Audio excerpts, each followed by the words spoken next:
yazı yazdım.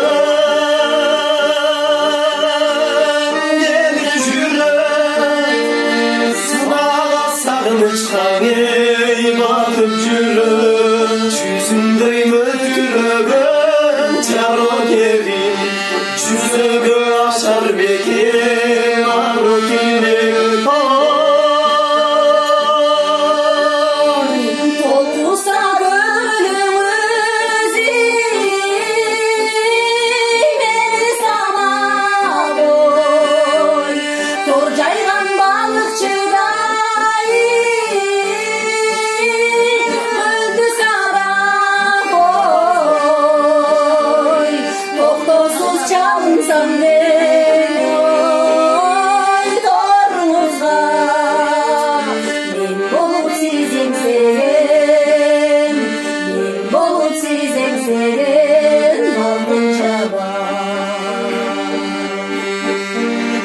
Ömrüm öçtü gezip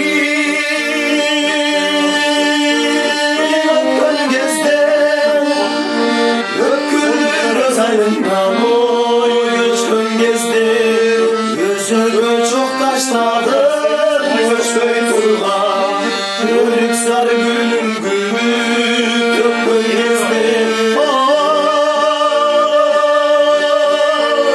Armandın açuda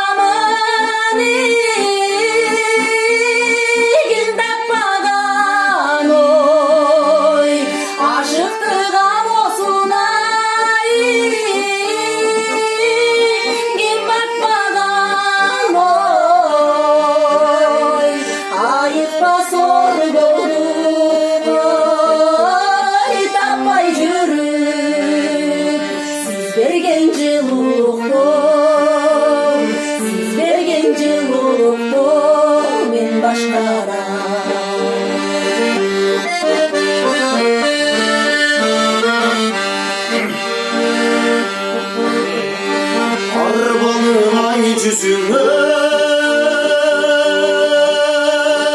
anda kaçan ayrılma eylesin beni tutsam bassam tuşalgan tutkun oldu bir özümü ay benim çırağıma vurursa.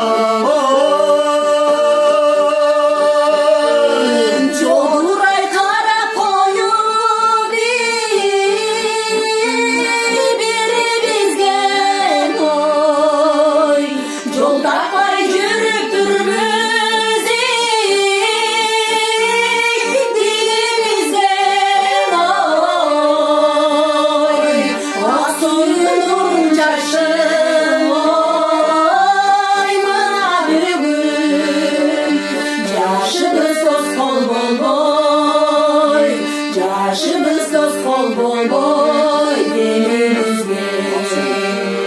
Ak suyun nurun çaçtı